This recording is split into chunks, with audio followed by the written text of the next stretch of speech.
আসসালামু আলাইকুম ওয়া রাহমাতুল্লাহি ওয়া বারাকাতুহু। আপনারা সবাই অবগত, আগামী 29 জানুয়ারি রোজ বৃহস্পতিবার সকাল 8 ঘটিকা হইতে বিকাল 5 ঘটিকা পর্যন্ত পীরে তরিকত ওলিয়ে কামিল কুতবুল আলম হযরত আল্লামা আব্দুল আজিজ চৌধুরী নকশবন্দি মুজাদ্দিদি রহমতুল্লাহ তাআলা ও পীরে তরিকত হযরত শাহ সুফি আতাউর রহমান চৌধুরী নকশবন্দি মুজাদ্দিদি রহমতুল্লাহ তাআলার বাৎসরিক উরুস মুবারক মাহফিলের আয়োজন করা হয়েছে। আজ বাদ জুমা টান্টুর ঐতিহাসিক সেই উরুস মাহফিলের মাঠে আমরা উরুস মাহফিলের প্যান্ডেলের জন্য আমরা শুভ বুনিয়াদ দেই। আমরা আজকে ভিত্তিপ্রস্তর স্থাপন করেছি এই আমাদের প্যান্ডেলের জন্য।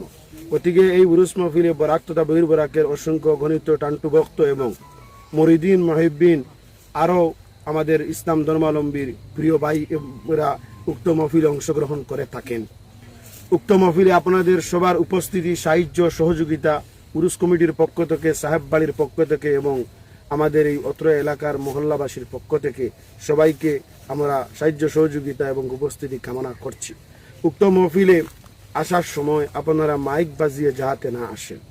আর উরুস মাহফিলে মহিলাগণের আসা উরুস কমিটির পক্ষ থেকে নিষিদ্ধ, কারণ এই উরুস মাহফিলে শুধুমাত্র পুরুষরা আসতে পারবেন, মহিলাগণের আলাদা কোনো প্যান্ডেল এর ব্যবস্থা নেই। গতিকে এই মাহফিলে আপনারা যেভাবে নিয়মাবলী রয়েছে, নিয়মাবলীর প্রতি লক্ষ্য রেখে আপনারা উরুস মাহফিলে অংশগ্রহণ করবেন।